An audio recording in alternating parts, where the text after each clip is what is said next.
MSP को लेके demands इतनी है और पैसा चाहते हैं किसान और उनकी आमदनी से जुड़ा हुआ प्रश्न है, ये पैसा कहां से आ सकता है? क्योंकि क्या हम केवल एमएसपी के आधार पे अपने कृषि का विकास करेंगे कि इससे अब हटके कुछ और अलग सोचने का समय आ गया?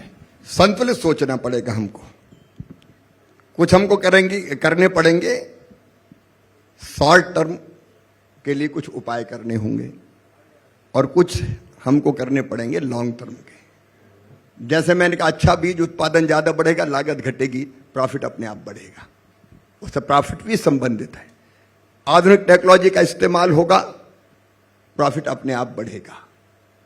तो हमको वो भी करने पड़ेंगे, लेकिन किसान फायदे की खेती करते रहे, इसलिए अभी एमएसपी देना निश्चित तौर पर जरूरी है। घाटे की खेती कैसे करेगा साहब? आप कोई कंपनी घाटे में बिजनेस कब तक करेगी? किसान को भी दोनों टाइम पेट भरना है, उसकी जरूरतें हैं, बच्चों की पढ़ाई लिखाई करना है, बेटी की शादी करना है, दूसरे काम करना है जी। और इसलिए मुझे ये कहते हुए गर्व है कि अगर आज एमएसपी देखेंगे तो ये प्रधानमंत्री नरेंद्र मोदी जी की सरकार है जो लागत पर 50% प्रॉफिट जोड़ के एमएसपी तय कर रही है। ये कांग्रेस के जमाने में कभी नहीं हुआ। उन्हें तो कैबिनेट नोट में ये कह दिया था कि नहीं दिया जा सकता। एमएसपी दिया जाना जरूरी है, मैं ये मानता हूं, लेकिन भविष्य के लिए हम ऐसे तरीके इस्तेमाल करें आधुनिक विज्ञान का प्रयोग करते हुए कि मुनाफा काफी बढ़ जाए। एक छोटा जुड़ा प्रश्न, आपको क्या लगता है कि बहुत सारे किसान एमएसपी की जो राजनीति है उसके शिकार हो चुके हैं? कृषि कानून जो आए थे उसमें भी हमने ये देखा, क्या ये राजनीति के कारण ये विषय बहुत जटिल हो गया है क्या?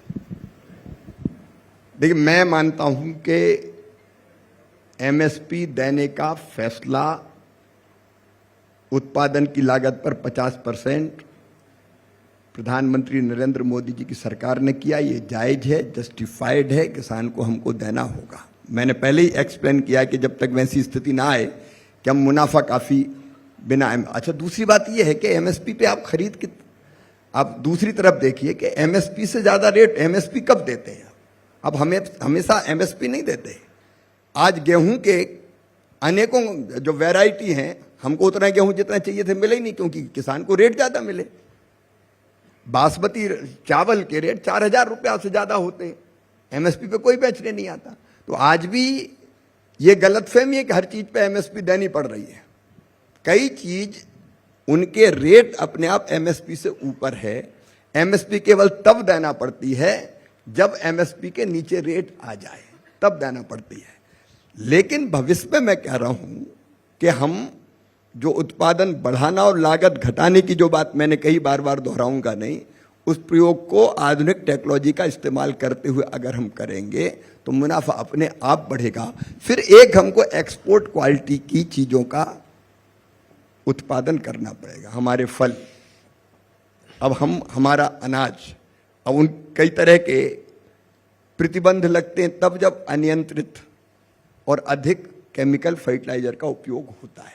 तो उसके लिए एजुकेट करना पड़ेगा हमको, उस क्वालिटी का उत्पादन हमारा होगा। जैसे मैंने कहा कि कई चीजें हमारी आज भी हम कई चीजों में, जैसे मैंने बताया चावल जैसे, हम दुनिया के 5 सबसे बड़े निर्यातक देशों में एक है भारत।